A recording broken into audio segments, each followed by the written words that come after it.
Welcome back to Stormy Farms. Here we are, Friday, May 10th. We're going to market tomorrow in Springfield on Saturday. So if you're in Springfield, stop by the Battlefield Mall and see us at the market. Just thought I would give you an update and let you know that my daughter Katelyn and I are raising chicks together. And her and Jennifer are out on the East Coast. So we're doing this from the middle of the country and they're on the East Coast. And I'd like to give Katie a shout out, let her know that I'm very, very proud of her for furthering her education, going from a nurse to a nurse practitioner. And it gives me pleasure that we get to raise chicks together. So here we are, and we'll add her video that she's done on her chicks to the one that we're getting ready to do on the chicks that we have here. We have a whole bunch of chicks in our brooder, close to 130 chicks in our brooder right now. So we're gonna have to kind of sort out which chicks are what. So I'm Katelyn Cooper. I'm Sam's oldest.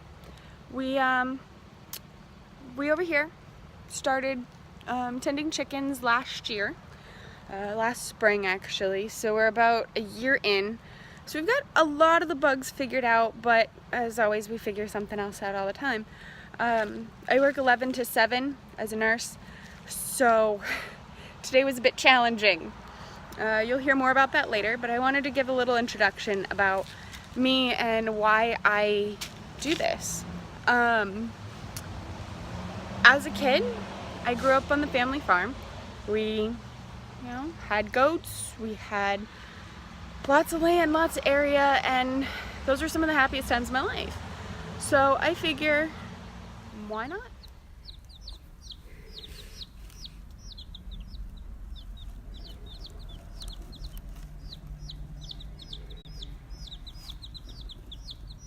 Well, yesterday I didn't get to show you guys the bigger chickens coop. I'm letting it air out today. There's no shavings in it or anything like that, and it looks a hot mess.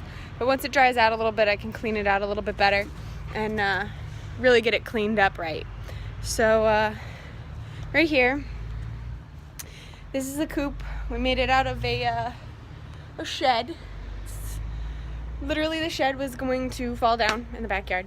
So we reinforced, put in some framing, put in some nice solid chicken wire, put in these awesome little feeder and drinker holders there, some nesting boxes, and then there's a small door out the back that they can go hang out in the fenced in area we have for them. They're out and about right now because the dogs are up, but this way they can hang out while I have the dogs out.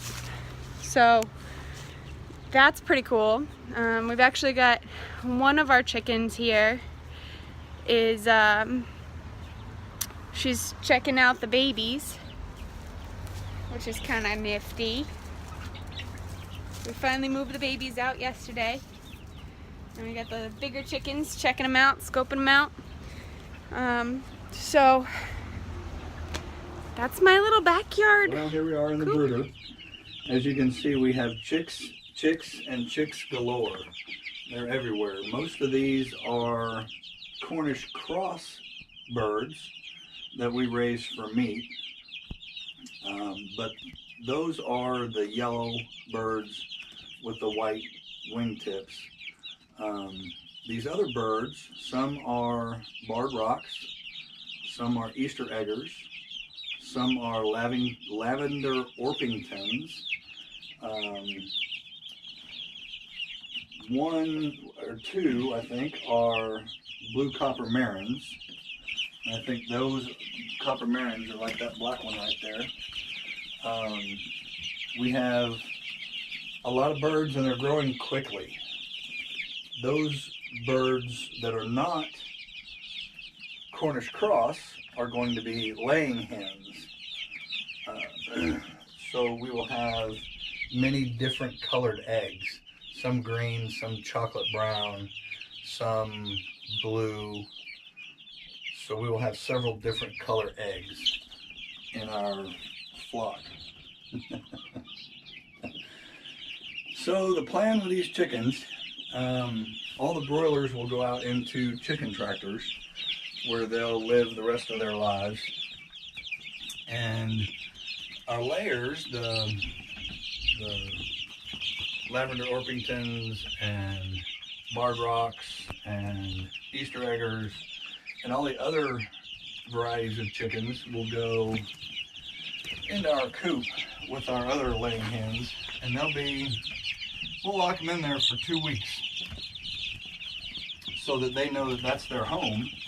And then once they've got that figured out, we will let the entire flock back out of the coop on a daily basis, and then they'll return at night, just like the rest of our flock. And these new chickens won't start laying eggs until around October,